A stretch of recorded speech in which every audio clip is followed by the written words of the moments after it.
अस्सलाम वालेकुम, मैं हूं ज़ुहैब हसन। आप देख रहे हैं मेरा YouTube channel exam talks and analysis. So हमने जिस तरह एक सीरीज़ स्टार्ट की हुई है न्यूज़पेपर की, ताकि हम वो लोग जो मुकाबले के इम्तिहान की तैयारी कर रहे हैं उनको एक प्लेटफॉर्म हम प्रोवाइड कर सकें या एक अपॉर्चुनिटी प्रोवाइड कर सकें, ताकि वो कम टाइम में अपने न्यूज़पेपर को कवर कर सकें या अपने करंट अफेयर के टॉपिक को कवर कर सकें। तो चलते हैं सबसे पहले एडिटोरियल पे। सबसे पहला टॉपिक है हमारा वॉर एंड पीस।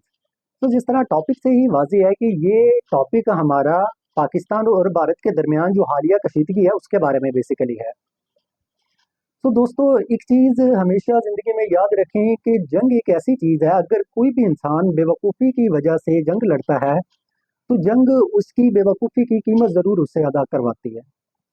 आपको पता है कि जंग में कई लोग मारे जाते हैं, कौमें बहुत पीछे चली जाती हैं।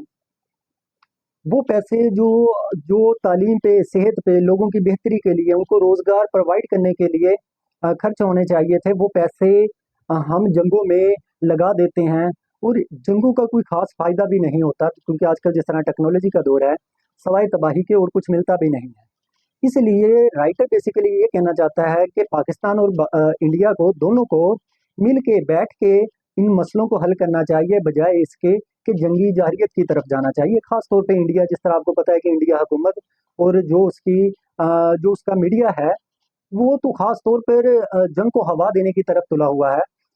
इस चीज़ को देखे बगैर कि इस जंग का नुकसान कितना होगा, इस खित्ते के लोगों को कितना नुकसान होगा, कि वो लोग इस खित्ते में किस हद तक गुर्बत है, बेरोज़गारी है, कि बजाय इसके कि हम सब मिल के एक दूसरे के साथ तावन को बढ़ा के हम गुर्बत को ख़त्म करने के लिए कोशिश करते हैं, सेहत के निज़ाम को बेहतर करने के लिए कोशिश करते हैं। जिस तरह डेवलप्ड नेशंस होती हैं, ये डेवलप्ड कंट्रीज़ हैं, हम भी उन साइड पे मूव कर सकते, लेकिन अनफॉर्चुनेटली जो ख़ास तौर पर भारतीय हुकूमत और भारतीय मीडिया है, वो इस खित्ते की अवाम पे जुल्म करने के पे तुला हुआ है।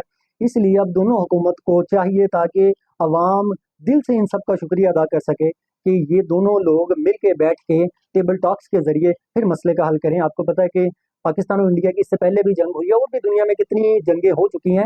सभी लोग एंड पे आके टेबल टॉक्स पे ही बैठते हैं। पाकिस्तान 1948 में जंग की इंडिया के साथ, 1965 में, 1971 में, इसके अलावा हमारी 1999 में उनके साथ जंग हुई। एंड रिजल्ट क्या निकला कि हम टेबल टॉक्स पे आके बैठे। तो इसलिए दोनों कौमों को टेबल टॉक्स पे ही आके बात करनी चाहिए, ताकि इस मसले का कोई हल निकल सके। थैंक यू दोस्तों। नेक्स्ट टॉपिक है हमारा अनइक्वल टैक्सेशन। तो जिस तरह आपको टॉपिक से ही अंदाजा होगा कि हम बात टैक्स की कर रहे हैं, हम बात अपनी इकोनॉमी की कर रहे हैं। दोस्तों, हमारे मुल्क का जो निज़ाम है, जिसमें अगर हम बात इकोनॉमी की करें, तो आपको पता है कि इकोनॉमी चलती है जब आप टैक्स कितना इकट्ठा करते हैं, जो लोगों से टैक्स इकट्ठा करते हैं, पैसे जो आपकी आमदनी आती है, फिर उस आमदनी को आप लोगों की बेहतरी के लिए, एजुकेशन देने के लिए, उन्हें रोज़गार प्रोवाइड करने के लिए आप उन पैसों को खर्च करते हैं। लेकिन पाकिस्तान का सिस्टम ऐसा है कि यहाँ पर जो हम टैक्स इकट्ठा करते हैं, वो बड़ा ज़ालिमाना निज़ाम है, कि हम, जो लोग अमीर हैं, जो मालदार लोग हैं, जिन लोगों के पास वाक़ई ही पैसा है, जो करप्ट लोग हैं, उनसे पैसा नहीं लिया जाता। लेकिन अगर हम बात करें जो मिडिल क्लास फैमिली है या लोअर तबका है, जो लोग जॉब होल्डर हैं, जो 40,000 50,000 मुश्किल से 1 महीने का कमाते हैं, हम उनसे टैक्स लेते हैं और वो टैक्स भी फिर थोड़ा-सा इकट्ठा होता है, जिसकी वजह से हम आज तक वो कर्ज़ों के बोझ से बाहर ही नहीं निकल सके। फिर हर हुकूमत को हर बार आईएमएफ के पास जाना पड़ता है, ताकि कर्ज़ा लेके इस मुल्क के निज़ाम को चला सकें। सो दोस्तों, आपको पता होना चाहिए कि हाल ही में एफबीआर ने तकरीबन 1.3 ट्रिलियन रुपीस के टैक्स लगाए पाकिस्तान के अंदर, ताकि ये टैक्स इकट्ठा किया जा सके ज़्यादा से ज़्यादा। लेकिन अनफॉर्चुनेटली ये जो पैसे ये भी इकट्ठे किए गए, ये जो टैक्स लगाए गए, ये भी मिडिल क्लास फैमिली और लो तबके पे लगा दिए गए। तो वो लोग जो मालदार हैं, जो जिनका असर व रसूख है, वो अपने असर व रसूख को इस्तेमाल करके हुकूमत को प्रेशराइज कर देते हैं। जिस तरह बड़े-बड़े ज़मींदार हैं, ताजर बरादरी हैं, इंडस्ट्रीज़ के लोग हैं, वो फिर हुकूमत को चलने नहीं देते, जिसकी वजह से उसकी कीमत सारी की सारी गरीब लोगों को अदा करनी पड़ती है। इसी वजह से हमारे मुल्क का निज़ाम अभी तक बेहतर नहीं हो सका। तो अभी भी हालिया दिनों में आपको पता है कि बजट भी पास होने वाला है। सो अब फिर हुकूमत तकरीबन 1 ट्रिलियन रुपीस के टैक्स लगाने जा रही है। लेकिन अब भी देखना होगा कि क्या फिर उसी तरह गरीब लोगों पर ही टैक्स लगेंगे, या जो मुल्क के अमीर लोग हैं, मालदार लोग हैं, जो माफियाज़ हैं, उन पे टैक्स लगा के लोगों की बेहतरी के लिए, गरीब लोगों की बेहतरी के लिए कुछ किया जाएगा। आइंदा चंद दिनों में या आइंदा कुछ मंथ्स में हमें इस चीज़ का भी पता लग जाएगा। खैर, दोस्तों हमारा नेक्स्ट टॉपिक है हेल्थ क्राइम के बारे में। दोस्तों आपको जिस तरह से पता है कि पाकिस्तान का जो जनूबी पंजाब है, उसमें एक मुल्तान शहर है जिसमें जनूबी पंजाब का सबसे बड़ा हॉस्पिटल है जिसका नाम निश्तर हॉस्पिटल है।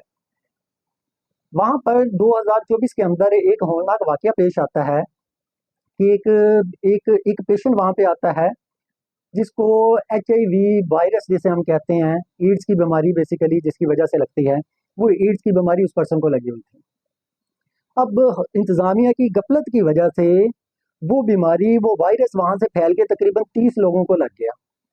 अब ये होता क्या है, HIV वायरस ये बेसिकली एक वायरल डिजीज़ है जिसमें जिसकी वजह से आपका जो बॉडी का डिफेंस सिस्टम है वो वीक हो जाता है।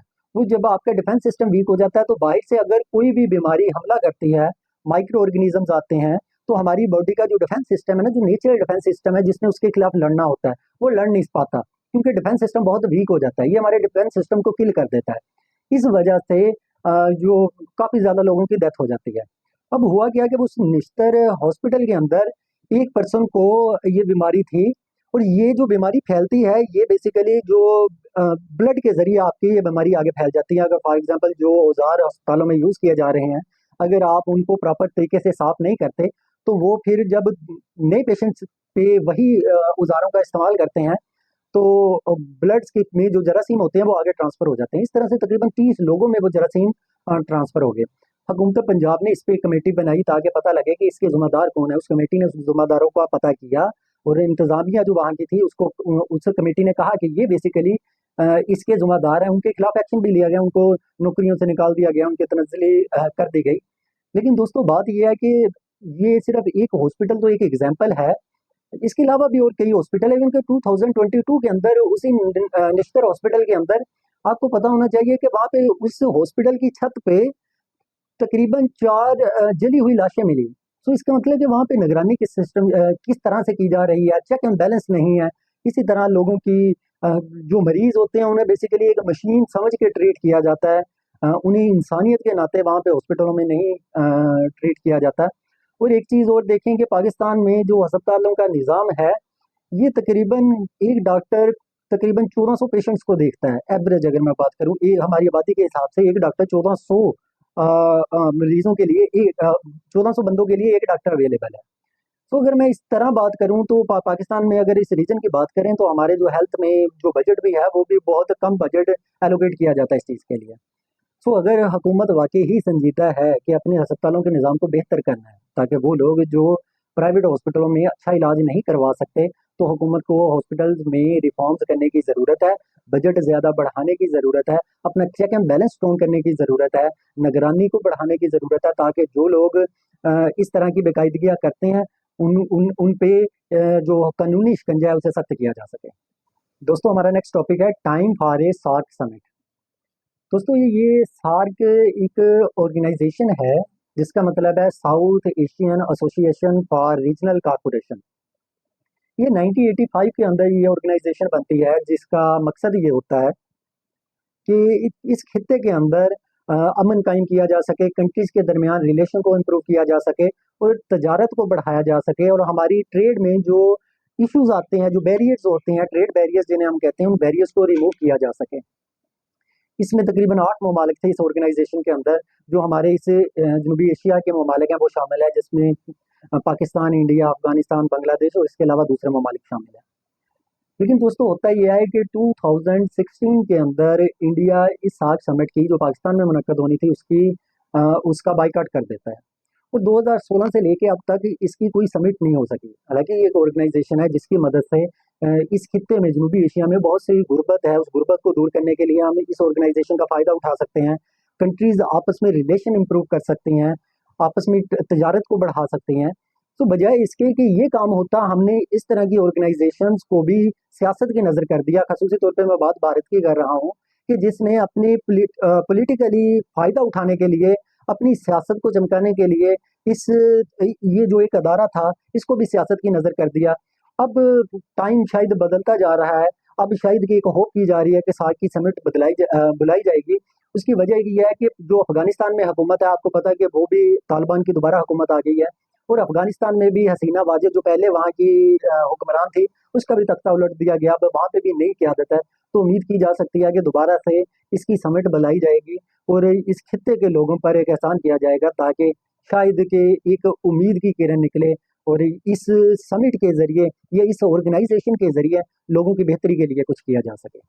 दोस्तों, हमारा नेक्स्ट टॉपिक है नकबा टू रॉक यूरोप। अच्छा, ये टॉपिक बेसिकली फ़लस्तीन के बारे में है। थोड़ी सी हिस्ट्री का आपको पता होना चाहिए, फिर आपको इस टॉपिक की अंडरस्टैंडिंग होगी। और मैं बेसिकली न्यूज़ की जो जो आर्टिकल्स होते हैं उनको समझाता भी इसी तरह से हूँ, ताकि इससे जुड़े हुए जो दूसरे टॉपिक्स हैं आपके वो टॉपिक्स भी कवर हो सकें। दोस्तों, आपको जिस तरह पता है कि 1947 के अंदर यूनाइटेड नेशन ये फैसला करती है कि आज जो फ़लस्तीन का इलाका है, इसको 2 हिस्सों में डिवाइड किया जाएगा। एक हिस्से में यहूदियों को आबाद किया जाएगा, दूसरे हिस्से में मुसलमानों को आबाद किया जाएगा। यानी कि जो पहले मुसलमान जिन एरियो में रहते थे, उनको भी निकाल के दूसरे हिस्से में लेके आया जाएगा और यहूदियों को वहाँ पे आबाद किया जाएगा। 1948 में जो यहूदी थे, उन्होंने अपनी रियासत को इसराइल का जब नाम दिया, यानी कि उन्होंने अपनी रियासत बना दी, तो मुसलमानों ने इसके खिलाफ उठ के खड़े हुए, जिसमें जो साथ वाले भी हमसाया ममालिक थे, उन्होंने इवन के ओपनली जंग डिक्लेयर कर दी इसराइल के खिलाफ। तो जिसमें कई लोग मारे गए, लेकिन ऑब्वियसली हम जंग तो ना जीत सके, लेकिन वो इसराइल ने जो मुसलमान वहाँ पे रहते थे उस सरजमीन पे, उनको वहाँ से निकाल दिया, मजबूर किया, और वो सारे लोग अपने घरों को ताले लगा के हमसाया ममालिक में चले गए, क्योंकि वो लोग उन्हें कत्ल कर रहे थे, इसराइली लोग उन पे जुल्म कर रहे थे। तो ये जो जिस दिन वो अपने घरों को ताले लगा के या इन सब को वापस भेजा गया दूसरा ममालिक में, इनको नकबा डे का यानी कि नाम दिया गया। अब होता ये है कि एनबीसी न्यूज़ के मुताबिक, एक इंटरनेशनल न्यूज़ है, उसके मुताबिक डोनाल्ड ट्रंप अब फिर ये प्लानिंग कर रहा है। उसका एक मंसूबा है कि जो फ़लस्तीनी हैं, उन 10 लाख लोगों को, जो इवन के जहाँ पे वो अब रह रहे हैं, फ़लस्तीन का इलाका, दूसरा तो यहूदियों को आबाद करवा दिया गया वहाँ पे, इनको भी वहाँ से निकाल दिया जाए। और लीबिया से बात की गई कि आप इनको एज़ ए महाजिर अपने पास रखें। तो वहाँ पे कहा गया कि आपके यहाँ पे महाजिर कैंप्स लगवाएँ, और जो फ़लस्तीन के लोग वहाँ से आएँगे, उनको यहाँ पे रखा जाएगा। इवन के 4 जो अमेरिकन ऑफ़िशियल्स हैं, एनबीसी न्यूज़ के मुताबिक उसने इस मंसूबे की तौसीक भी की कि वाक़ई ये मंसूबा बनाया गया। दोस्तों, इस चीज़ को नकबा 2 का नाम दिया जा रहा है कि क्या दोबारा से फ़लस्तीन के लोगों को दोबारा से वहाँ से निकाल के किसी और मुल्क की तरफ भेज दिया जाएगा। लीबिया के भी कोई हालात अच्छे नहीं है, वहाँ पे भी जंगें लगी हुई हैं, खाना जंगी या कानून का कोई नाम नहीं है। लेकिन अमेरिका उसको इकोनॉमिक स्टेबिलिटी के दावे कर रहा है कि हम आपके साथ खड़े होंगे, आपको इकोनॉमिक स्टेबिलिटी के लिए आपकी हेल्प करेंगे, तो आप इस मंसूबे में हमारे साथ खड़े हैं। अब देखना होगा कि मुस्लिम ममालिक इस चीज़ को कैसे लेते हैं। वो इस चीज़ को रोकने के लिए जो हमारी ऑर्गेनाइजेशन है, ओआईसी जिसे हम कहते हैं, ऑर्गेनाइजेशन ऑफ इस्लामिक कॉन्फ्रेंस जो है हमारी, वो इस चीज़ में किस तरह से हेल्प आउट करती है। अब इस चीज़ को देखने का टाइम आया है।